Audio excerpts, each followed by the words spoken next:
సిద్ధంగా ఉన్న ఆర్ఎస్ తెలంగాణ రాష్ట్రాన్ని గురుకులలో తప్పు చేశాను తేలితే జైలుకు వెళ్ళడానికి సిద్ధం, ఉరికంబం ఎక్కడికైనా సిద్ధంగా ఉన్నానని ఆర్ఎస్ నాయకుడు ఆర్ఎస్ ప్రవీణ్ కుమార్ తేల్చి చెప్పారు.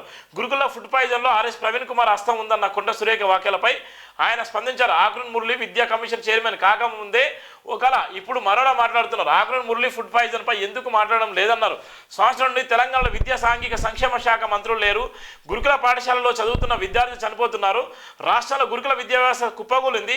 కేసీఆర్ హయాంలో గురుకుల విద్యా వ్యవస్థ ఆదర్శంగా నిలిచిందన్నారు. గురుకుల విద్యార్థులు రోడ్డు ఎక్కుతున్నారు. ఒకే జిల్లా 3 సార్లు గురుకుల విద్యార్థులు ఫుడ్ పాయిజన్ గురయ్యారు. 28 మంది గురుకుల విద్యార్థులు ఆత్మహత్యలు చేసుకున్నారు అని ఆర్ఎస్ ప్రవీణ్ కుమార్ గుర్తు చేశారు. గురుకులలో పనిచేస్తున్న టీచర్లకు 6 నెలల నుండి జీతాలు రావడం లేదు. కేటీఆర్ గురుకుల బాటకు పిలుపునిచ్చారు. గురుకుల్లో ఉన్న సమస్యలపై అధ్యయనం చేసి రిపోర్ట్ ఇస్తాం. గురుకుల బాట పిలుపుతో కాంగ్రెస్ పార్టీకి భయం పుట్టింది. సీఎం రేవంత్ రెడ్డికి విద్యాశాఖపై అవగాహన లేదు.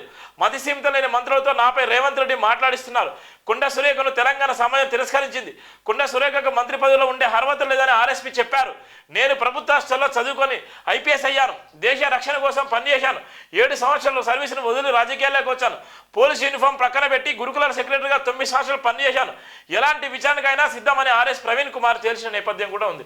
ఇలా ఎవరైతే ఉన్నారో నా మీద ఆరోపణలు వేసేటువంటి మంత్రులు కానీ, ఎవరైతే అబండాలు వేస్తున్నారో, ఎవరైతే ఇప్పుడు కూడా విద్యాశాఖకు సంబంధించినటువంటి మంత్రి లేడు, మతి స్థీమితం లేకుండా కాంగ్రెస్ పార్టీ సంబంధించిన నాయకులు, మంత్రులు, సీఎం వాళ్ళందరూ వ్యవహరిస్తున్నారు. నిజంగా చిత్తశుద్ధి ఉంటే నిజంగా నిరూపించండి. నేను దేనికైనా సిద్ధంగా ఉన్నాను. ఉరికంబం ఎక్కడానికైనా సిద్ధంగా ఉన్నాను. ఫుడ్ పాయిజన్ విషయంలో నా ప్రమేయం ఉందంటే దేనికంటే దానికి సిద్ధంగా ఉన్నాను.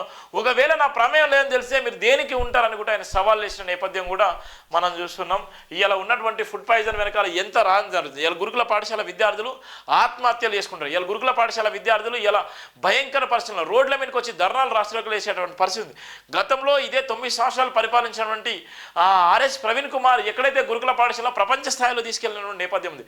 ఎవరెస్ట్ శిఖరానికి కూడా గురుకుల విద్యార్థి తీసుకెళ్ళి అక్కడ ప్రపంచ స్థాయిలో తెలంగాణ ఆత్మగౌరవం నిలబెట్టినటువంటి గొప్ప వ్యక్తి ఇలా ఆర్ఎస్ ప్రవీణ్ కుమార్ మీద అబండాలు వేసేటువంటి మంత్రులు కానీ, సీఎం కానీ వాళ్ళందరికీ కానీ ఆయన సవాల్ వేసిన నేపథ్యం ఉంది. ఎవరైతే నిజంగా నా తప్పే ప్రమేయం ఉంటే నేను ఉరికంబం ఎక్కడానికన్నా సిద్ధంగా ఉన్నాను, నా ప్రమేయం లేకుండా నా మీద ఆరోపణలు వేస్తున్నారు అని ఆయన కూడా ఆయన తీవ్రంగా మందలించిన నేపథ్యం కూడా మనం చూస్తున్నాం జయబింద్ర పత్రికలో.